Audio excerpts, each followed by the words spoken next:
tenemos conectados?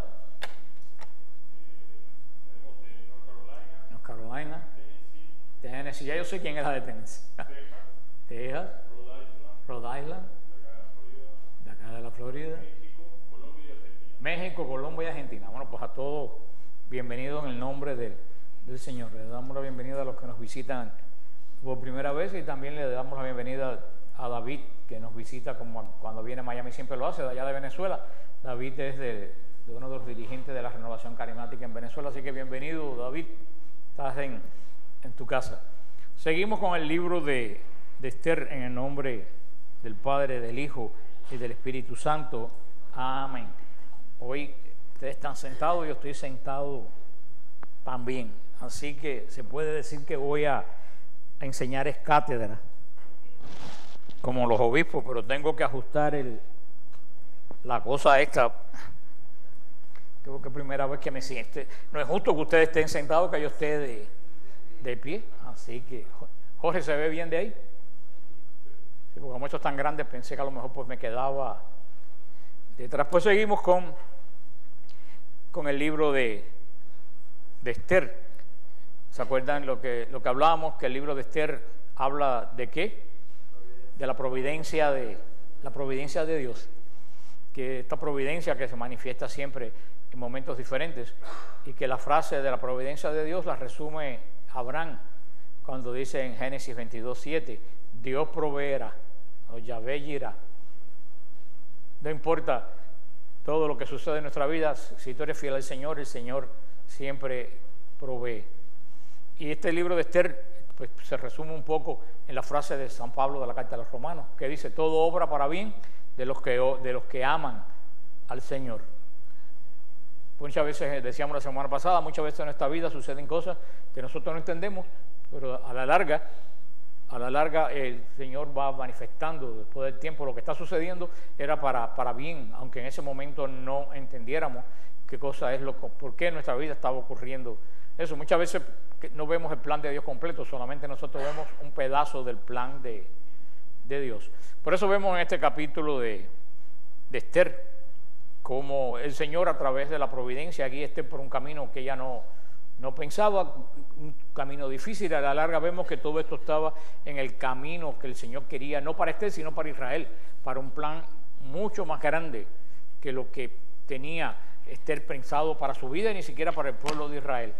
Dijimos que en este libro de Esther, en los libros anteriores de Nehemías, en el libro, todos estos libros que vimos, hablamos de los israelitas que regresaron cuando el rey Ciro dio permiso para los israelitas poder reconstruir Jerusalén. ¿Cuántos regresaron? ¿Se recuerdan? Unos 70,000.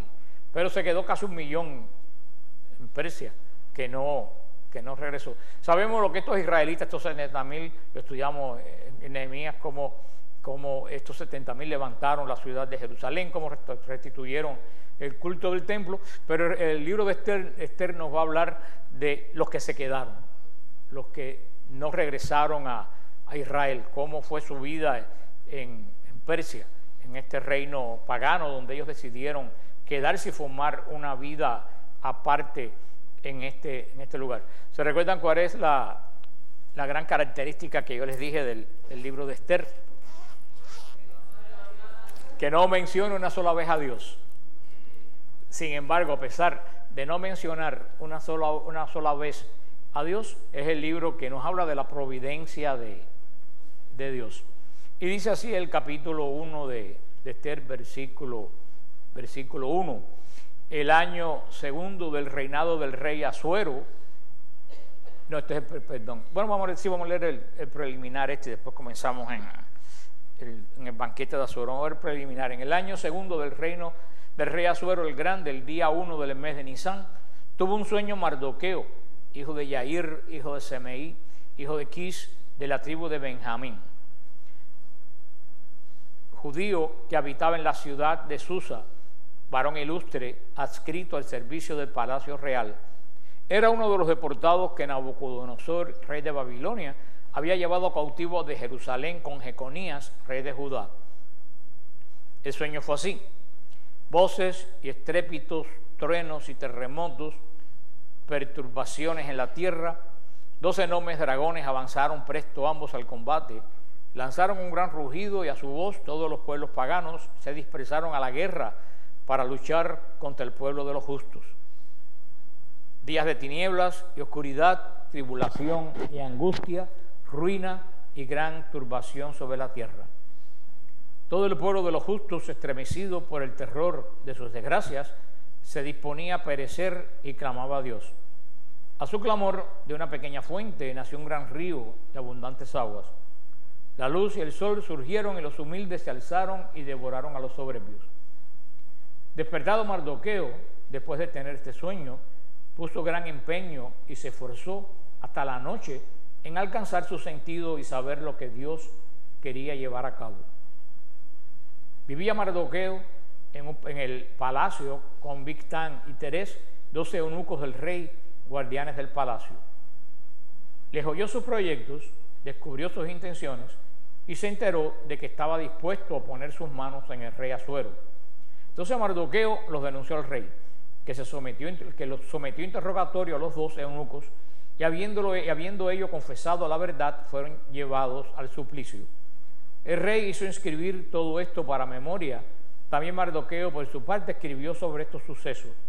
Por aquel servicio, el rey confió a Mardoqueo un puesto en el palacio y le hizo regalos. Pero Amán, hijo de Handatá, del país de Agag, que gozaba del favor real, buscaba la ruina de Mardoqueo y de su pueblo por el asunto de los 2 eunucos del rey. El Señor añada bendición a su santa palabra. Podemos pues fijar, si le podemos poner título a los 9 capítulos, a los 10 capítulos del libro de Esther, podríamos ponerle este nombre. El primero, la mujer que rehusó obedecer a su marido. Esto parece una novela. Segundo, el concurso de belleza para elegir una reina. Tercero, Amán y el antisemitismo. Cuarto, para una ocasión como esta, verán después por qué. Quinto, el cetro de la gracia y la nobleza de Esther.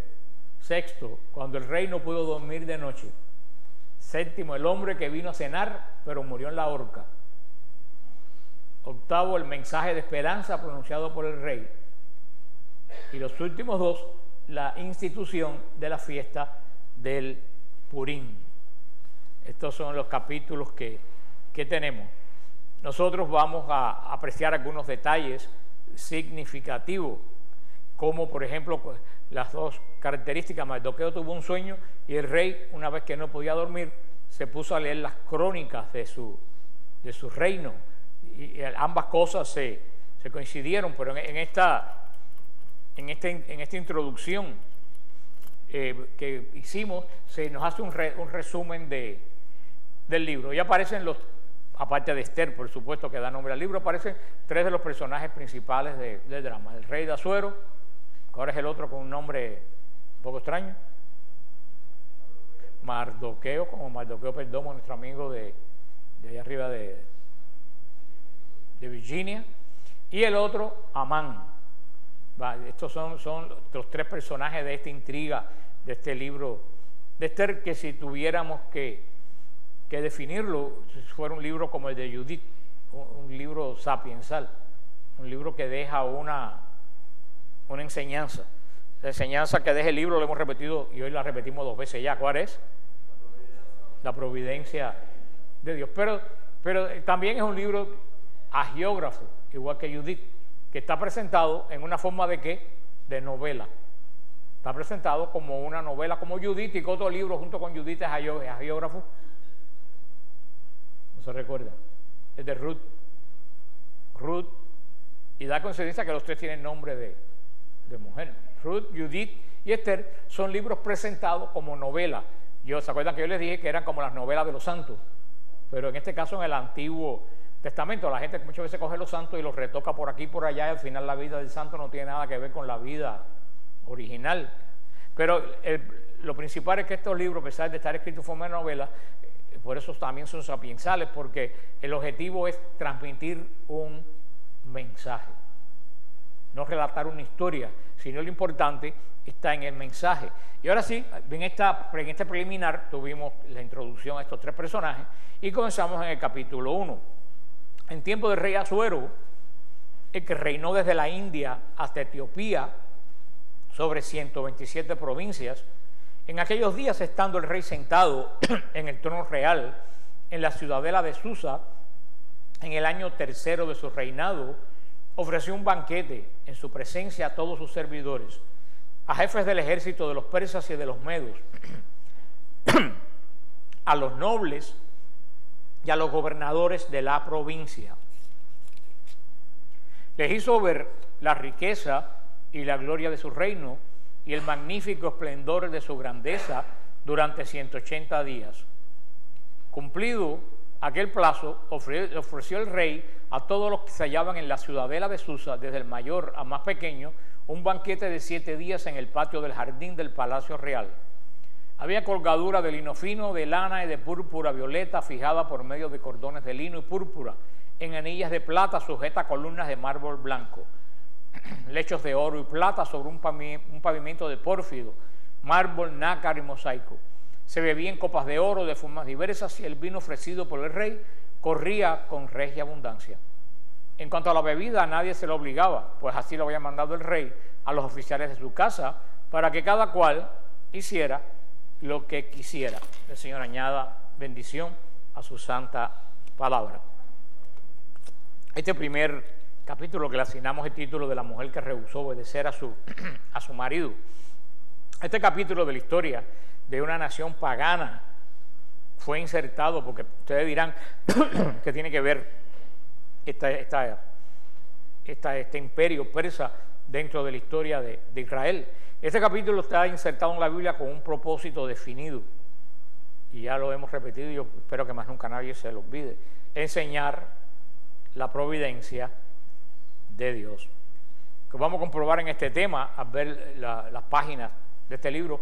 Comienza con la historia de un rey pagano y una dificultad en un caso particular que tuvo su matrimonio y que también que tuvo repercusiones internacionales. Y el libro comienza presentando quién es este señor, cuando dice que reinó desde la India hasta Etiopía. Si ustedes ven un mapa de la India, Etiopía es un reino gigantesco. Se toma todo el Asia y casi todo el África, porque Etiopía está cerca de Somalia, mitad de Asia, casi al frente de Arabia Saudita. Es inmenso el reino, el poder de este hombre. En realidad, Asuero no era un nombre propio de este rey, porque una persona lo puede buscar en la historia, sino que Asuero es un título. Asuero es un título que usaba el rey. ¿Y qué significaba Asuero? Asuero significa Altísimo Padre o venerable rey. Y así como la palabra César en Roma era un título y no identificaba a un hombre, Asuero no identifica a una persona, sino se le aplica a todos los reyes, como cuando uno le dice al Papa su santidad, uno dice su santidad y no está refiriéndose a un Papa en específico, se le aplica a todos los. Y ahora vendría la pregunta, históricamente, ¿a quién se refería aquí? ¿Quién era este rey? Posiblemente, mirando la historia, haya sido el rey Jerjes, el gran rey de Persia, porque Jerjes fue el que llevó el rey de Persia a este tremendo apogeo y fue el que conmovió desde el este hasta el oeste a todo el mundo oriental. Este libro comienza hablando de cómo Dios controla los acontecimientos de toda la historia. Acuérdense, tenemos que recordar que toda nuestra vida está controlada por Dios y todo el control de Dios tiene una meta, un propósito bueno que trasciende esta vida y se proyecta a la vida eterna, que a la larga es el camino de todos nosotros. Por eso, en este libro que estamos viendo, nos presenta a este príncipe poderoso que cometió un desacierto. A ver quién se imagina que el desacierto cometió este príncipe. Nadie se lo imagina que fue el desacierto. Piensen mientras tomo agua.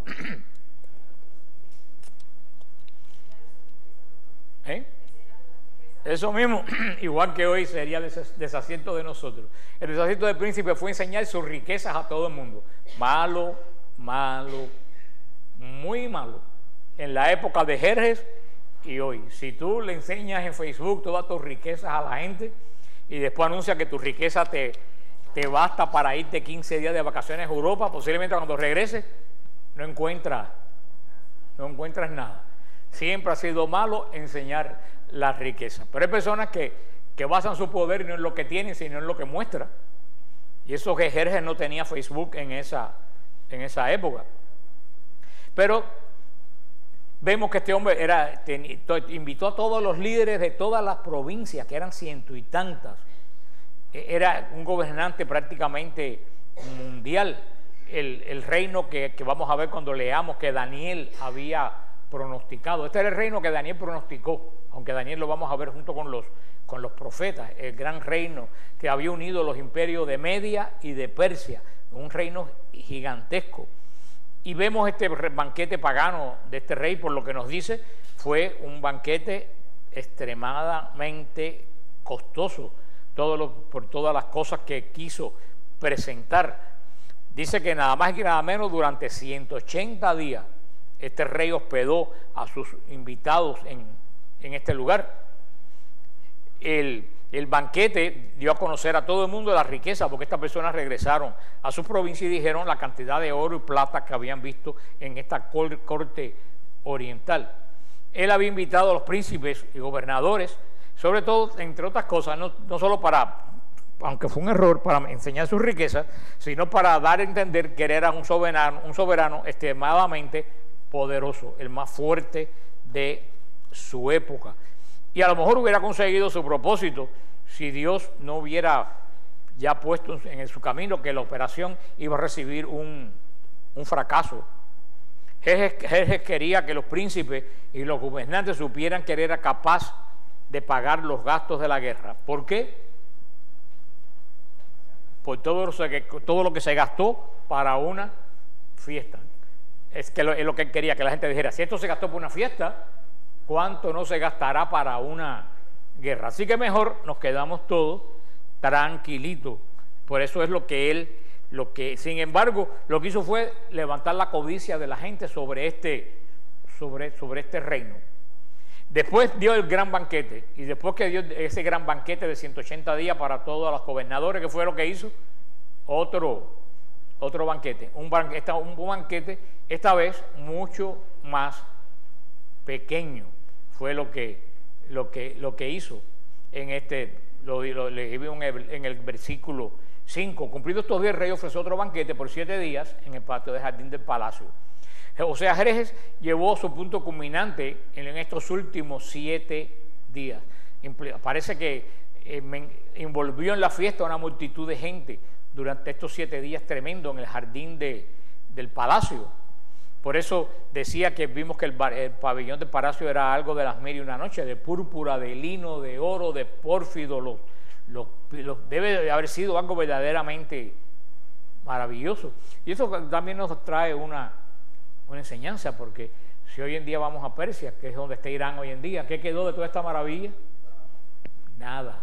No quedó ni el mármol, ni el pórfido, ni el oro, ni la plata. Tú vas a estos lugares y lo único que hay es piedra, pero piedra de esas malas, ni siquiera mármol.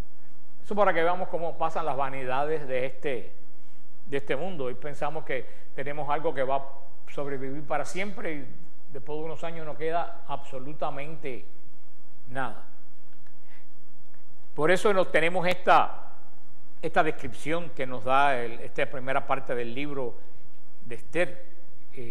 Después, muchos años después, la gente no aprende las lecciones. Un poco después, el Shah de Irán, que ¿se acuerdan? Reza Pahlavi, que era supuestamente, entre comillas, el sucesor del imperio persa, dio una fiesta parecida a esta. Eso fue como en los años 70 y tantos, 1970 y tantos, que fue un escándalo, porque yo recuerdo haber leído en libros y haber visto películas que hizo unas tiendas con baños de oro. Invitó a todos los reyes y presidentes del mundo, cada uno a una tienda con todas las seguidores de los reyes. Fue algo verdaderamente, y la fiesta duró, fue rememorando el imperio persa, imitando esto. Y a poco tiempo perdió el imperio, como Jerjes también lo perdió, y vinieron los ayatolás, y miren que se ha convertido Irán. O sea, que la historia, como yo he dicho muchas veces, se repite, y no aprendemos de la historia. Como alguien dijo, el que no aprende de su historia está obligado a repetirla. O incluso, pero vemos también que vimos una cosa buena, que no obligó a las personas a beber. Los reyes orientales nunca obligaban a nadie a beber, aunque ellos bebían totalmente sin control. Ahora vamos a ver en el versículo 9 que para no quedarse atrás, si el rey dio una fiesta, ahora la reina va a dar una fiesta, porque parece que la reina era la primera de las feministas estas de Argentina y eso. Si él dio una, pues yo voy a dar la mía. Dice en el versículo 9, también la reina Vasti ofreció un banquete a las mujeres en el palacio del rey Asuero. El día séptimo, alegre por el vino, el corazón del rey mandó a Mahumén, a Bisetá, a Jarboná, a Bictat, a Batac, a Setar y Carcas, los 7 eunucos que estaban al servicio del rey Asuero. Quisieran venir a la reina Vasti, a presencia del rey, tocada con diadema real, para que vieran la gente y los jefes su belleza, porque en efecto era muy bella. Pero la reina Vasti se negó a cumplir la orden del rey, transmitida por los eunucos. El rey se irritó sobremanera, montó en cólera y mandó a llamar a los sabios, expertos en la ciencia de las leyes, pues los asuntos reales se discuten en presencia de los conocedores de la ley y el derecho. Hizo venir pues a Carcená, Setar, Atmatá, Tarsis, Meres, Marcená y Memucán, los 7 jefes de los persas y los medos que eran admitidos a la presencia del rey y ocupaban los primeros puestos del reino. Y les dijo, ¿qué debe hacerse según la ley a la reina Vasti por no haber obedecido la orden del rey Asuero transmitida por los eunucos? Respondió Memucán en presencia del rey y de los jefes, la reina Vasti no ha ofendido solamente al rey, sino a todos los jefes y a todos los pueblos de todas las provincias del rey Asuero, porque se correrá el caso de la reina entre todas las mujeres y hará que pierdan estima a sus maridos, pues dirán, el rey Asuero mandó hacer venir a su presencia a la reina Vasti, pero ella no fue. Y a partir de hoy, las princesas de los persas y los medos que conozcan la conducta de la reina hablarán de ellos a los jefes del rey y habrá menosprecio y altercado. Si al rey le parece bien, publíquese de su parte e inscríbase en las leyes de los persas y los medos para que no sea conculcado este decreto. Que no vuelva Vasti a presencia del rey Asuero y de él el título de reina pase a otra mejor que ella. El acuerdo tomado por el rey será conocido en todo el reino, a pesar de ser tan grande, y todas las mujeres honrarán a sus maridos, desde el mayor hasta el pequeño. Pareció muy bueno el consejo del rey y a los reyes, y el rey ordenó que se pusiera en práctica la sugerencia de Memucán. Envió el rey cartas a todas las provincias, a cada provincia según su escritura, y a cada pueblo según su lengua, para que todo marido fuera señor de su casa. Palabra de Dios. Si el rey Asuero vive ahora, se muere. Pues vemos que la reina Vasti hizo también su propio banquete. Las mujeres no eran invitadas a los banquetes de los hombres, y ese hubiera sido un incumplimiento de las costumbres sociales, tanto en Israel como en toda la época. No era costumbre de toda la época, que las mujeres y los hombres, como sigue siendo hasta hoy en muchos países musulmanes, celebran sus fiestas cada cual y tramitan sus propios asuntos en lugares diferentes, que no querían mezclar los sexos en los negocios de Estado. Y vemos que, como decimos en Cuba, a Jerjes le salió el tiro por la culata, por la parte de atrás de la pistola. ¿Por qué? Porque ¿para qué quería hacer esta fiesta? Para demostrar su poder. ¿Y qué dijo su mujer? Conmigo ese poder no va. Tú manda todo el que quiera, pero a mí no me molestes en mi fiesta. O sea que lo que era entonces, ¿qué iba a decir el mundo entero? Si ni la mujer le hace caso, ¿quién le va a hacer caso. O sea que lo que él había preparado, la mujer se lo desbarató en dos minutos. Vemos que eso nos lo dice en capítulo 10, que estando el rey borracho, se había excedido en la bebida, aunque como le dije anterior, uno no tenía que beber, pero si quería podía beber todo lo que quería. Aparentemente este rey no era astemio, o sea que tomaba bastante. Aquí conquistamos a Jerjes bajo la influencia de la bebida, o sea, mala consejera. Tomar decisiones, una persona que toma bebida siempre va a tomar la decisión contraria a la razón. Y mira qué interesante, si el rey Jerjes no hubiera estado borracho, posiblemente no hiciera lo que hizo.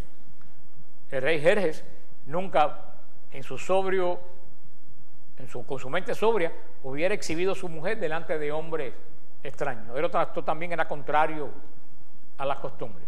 O sea, para que tú veas los efectos que tiene la bebida en las personas.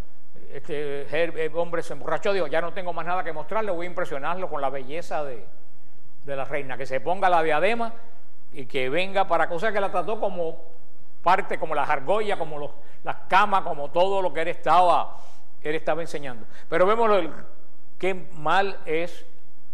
daño hace el alcohol, no solo ahora. Y cuando uno dice alcohol, dice la droga y dice todos los estupefacientes. O sea, después el rey ya tomado esto, no hubo quien lo parara, porque lo que hace la bebida no es que cambie a la persona, sencillamente que le quita la prudencia.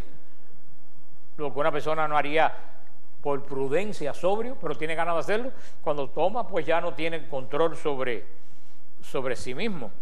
Yo me imagino que el rey había dicho, tengo una gran sorpresa para todos ustedes, van a ver la reina más hermosa del mundo, que es la que yo tengo. Y aunque la reina Basti estaba totalmente justificada en no querer acudir a la orden del rey, también la reina tendría que haber sido un poquito más prudente. Si este está borracho y me manda a llamar, ¿qué cosa es lo mejor para la tranquilidad de la casa y la tranquilidad nacional? Que yo vaya. Total, pararme, hay momentos que me vean esta mujer también estaba acostumbrada, sabía que las reinas tenían un protocolo que tenían que cumplir, que los reyes, igual que ahora, los reyes están puestos para exhibirse. Mira, todos los de Inglaterra, lo único que hacen es, le pagan por exhibirse. A veces con unos sombreros bien feos, pero eso es otra cosa. Ella tendría que también, o sea que parte de las dos partes, ella tendría que haber obedecido al rey, porque esto ya no era simplemente una cuestión familiar, sino que era una cuestión nacional. El rey estaba haciendo una reunión de todo el mundo con un objetivo, demostrar el poder del rey. O sea, parece que después que se pasó la borrachera y vio lo que pasó, dijo, aquí tengo que tomar control, pero ya no yo solo, porque primero tomó la decisión solo, pero después, para ver qué hacía, consultó a los sabios.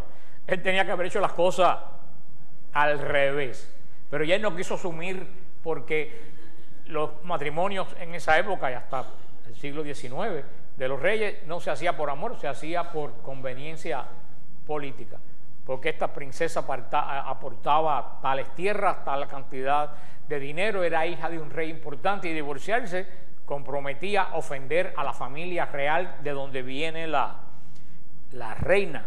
O sea, esto era un problema, no era un problema de me divorcio y ya, esto tenía muchas complicaciones. Pues él convocó esta reunión, ya vimos lo que pasó. Le dijeron, bueno, sencillamente, si eso te pasó delante de todo el mundo, el ridículo que has hecho es tremendo. De ahora en adelante, y ellos también vieron sus barbas arder, porque dijeron, de ahora en adelante, no solo no te vas a hacer la burla de todo el mundo, sino que va a decir por medio mundo, si la reina desobedeció al rey, pues ahora yo te puedo desobedecer a ti, que eres un pelado. O sea, tenemos siempre que tener en mente que esto es una corte, ¿qué cosa? Esta es una corte pagana. Esta es una corte que no tiene ley judía, es una corte totalmente pagana, que adora a dioses paganos, porque vemos que ellos no están absolutamente bajo la ley de Moisés. No vaya a ser que después alguien saque diciendo, ¿por qué no aplicaron la ley de Moisés? Entonces vemos el decreto que hizo el rey Jerjes, el rey Asueros, y vemos cómo esta ley pues afectó a todo el mundo, pero lo menos que él se imaginó que el primer afectado iba a ser él, iba a ser el primer afectado en todo esto. Y todo esto que parece una historia rara, todo esto es la presentación de la reina Esther, porque si no es por este acontecimiento, la reina Esther no llega a reinar. El rey se hubiera casado con la reina, se hubiera seguido con la reina Vasti, y Esther nunca hubiera aparecido en la historia. O sea que todo esto es una preparación, si podemos ver, como de la providencia de Dios caminando, preparando el camino de la reina Esther, porque ahora el rey se queda, por eso se queda sin esposa, y vamos a ver qué hizo el rey. Esto es una novela venezolana, ¿no? Que comienza el capítulo 2. Después de estos sucesos, se aplacó la cólera del rey Asuero y se acordó de Vasti.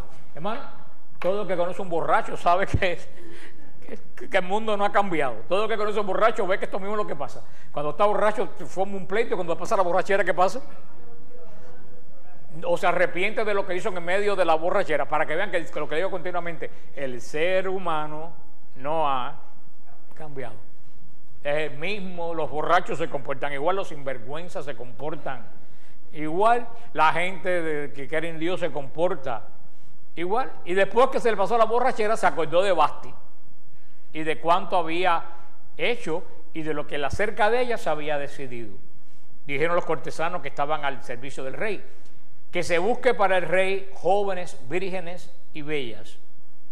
Nombra el rey inspectores en todas las provincias de su reino, para que se reúnan en la ciudadela de Susa, en el harén, a todas las jóvenes,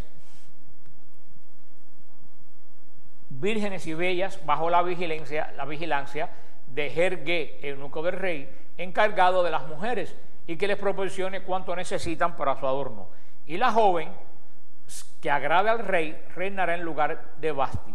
Le pareció bien al rey y así se hizo. Por eso es que este segundo capítulo se llama el concurso de belleza para elegir a una reina, porque cuando el rey se vio sin esposa, dijo, con esto que ha pasado, ningún rey me va a dar una de sus hijas, porque si por una borrachera hago este insulto a una reina, ningún rey va a querer hacer alianza conmigo. Así que déjame buscar, no por poder o relación de familia, sino por belleza. A lo mejor la pobre reina Vasti mandaba un feo espectacular y dijo, ahora voy a buscar una que me guste a mí.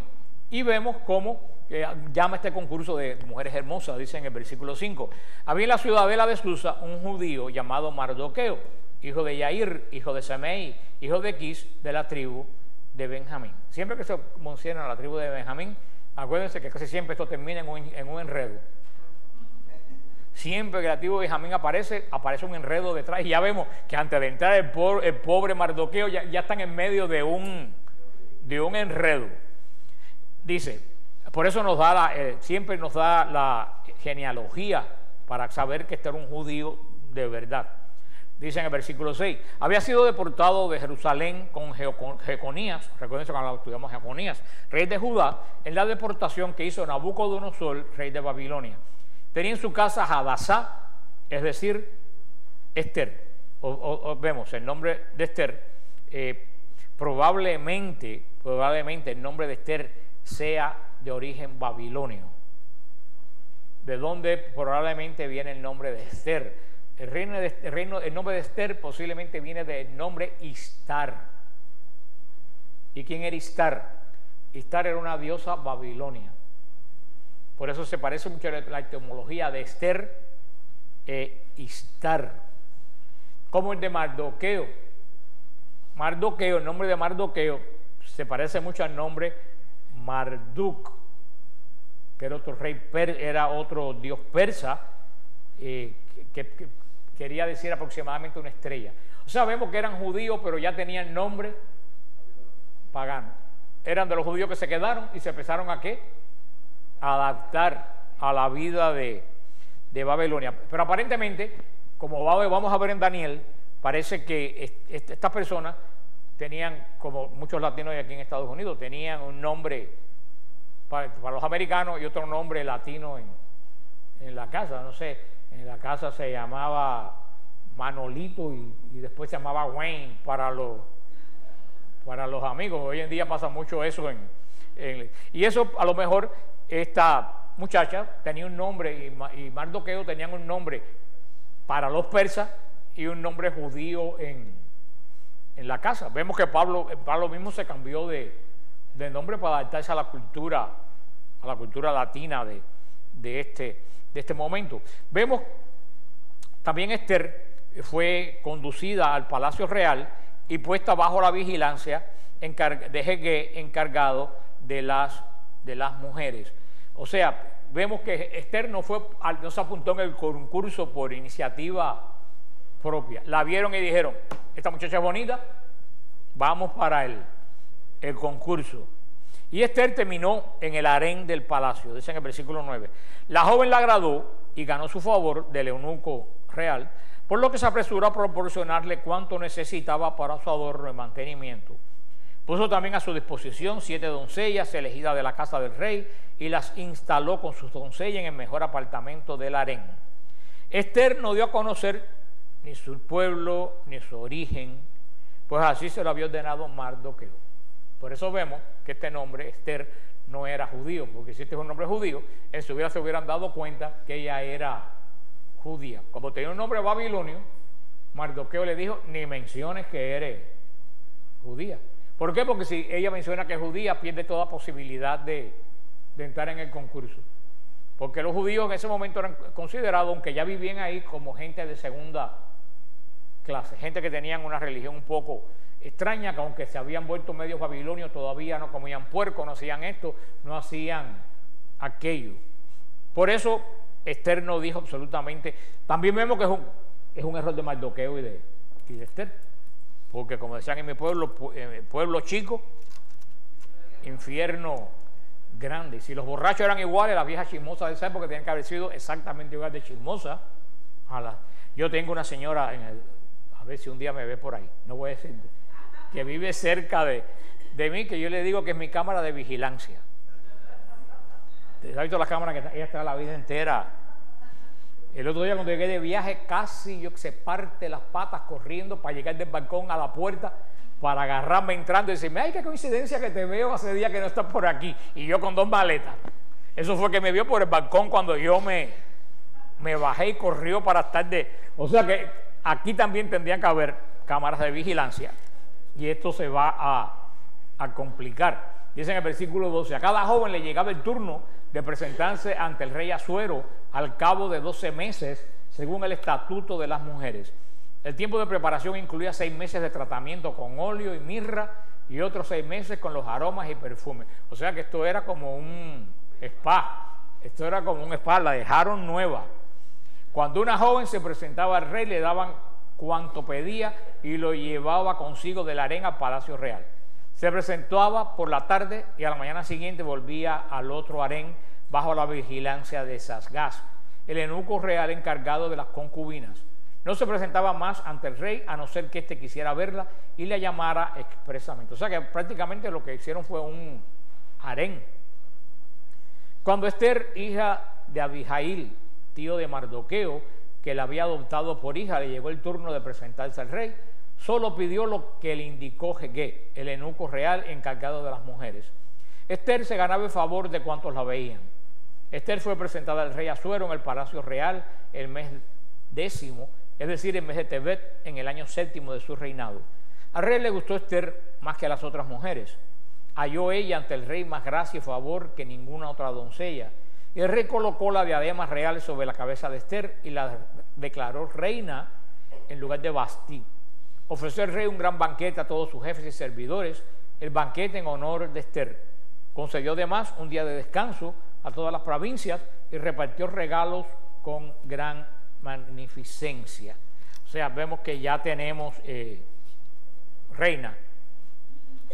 Vemos como viendo un poco antes de terminar, que definitivamente la reina Vasti ya no podía ser más su reina. La reina Jerjes iba a tener una campaña contra los griegos. Era muy importante para el rey mantener el orden. Y vemos cómo el rey andaba solo, en soledad, por el palacio de un lado para el otro. Y como dijimos, después que se le pasó la borrachera, se empezó a acordar de Vasti. Me imagino que hasta alguna lágrima habrá derramado. Pero la ley, si él no hubiera llamado a los asesores de la ley, él podía haber vuelto con Vasti. Pero después que el consejo dio su opinión, ya estaba amarrado por sus propias palabras. Después de esto, vimos no sabía qué hacer, y vemos la reacción del rey Jerjes. El rey Jerjes fue una persona que vivió fijando su propio rumbo, y como él vivió fijando su propio rumbo, cometió error tras error.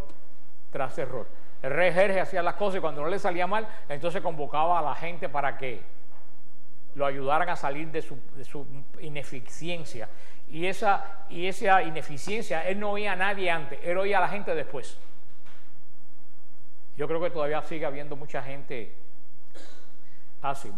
Muchas veces la gente no viene por el grupo, no viene por acá, y cuando viene es porque ya está metido en un lío hasta aquí. En vez de pedir guía primero, viene cuando ya tiene el enredo formado. O sea, pues te vuelvo a decir, el mundo no ha cambiado.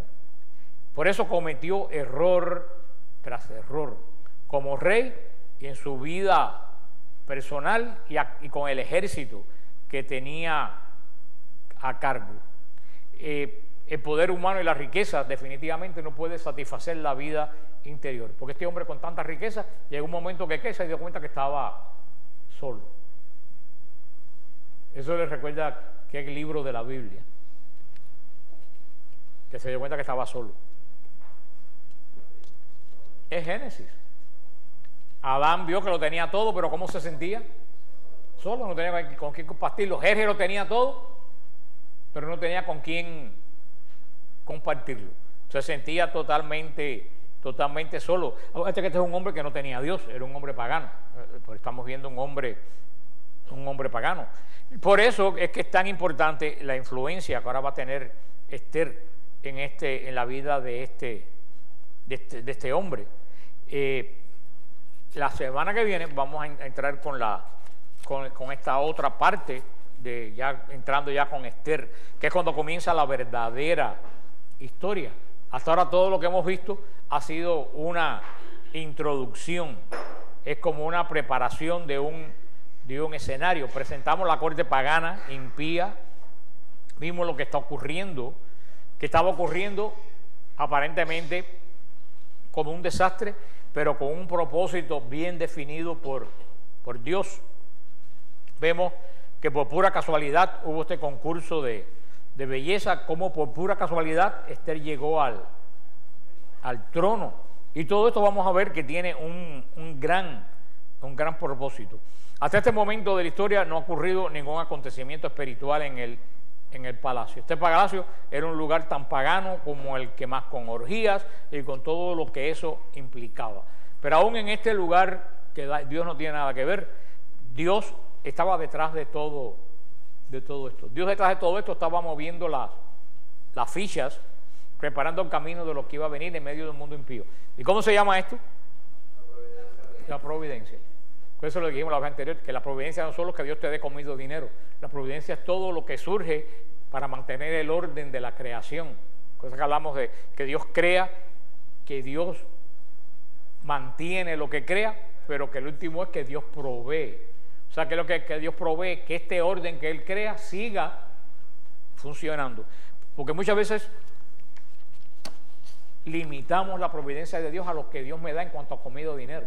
No te falta dinero, Dios te va a proveer. Pero la providencia de Dios se pasa mucho más de ese campo. La providencia de Dios implica todos los aspectos de nuestra vida. Lo que sucede para bien o para mal de los que aman, para bien de los que aman al Señor y para mal de los que no aman o siguen al Señor.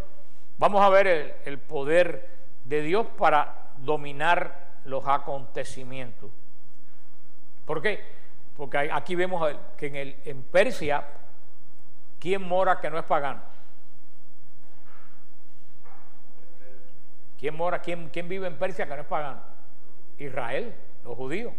Los judíos están Israel está en Persia. Israel todavía no ha pasado tiempo suficiente para que Israel se olvide de Dios. Están en el proceso, por eso es que tienen doble nombre. Llegará un momento que ya no tendrán nombre judío, todos tendrán nombre babilonio, pero por los dos nombres nos damos cuenta que están en el proceso. Pero todavía siguen siendo pueblo de Dios. Y como pueblo de Dios, por eso es que aparece, ¿qué número aparece continuamente? ¿Qué número he dicho yo continuamente? 7.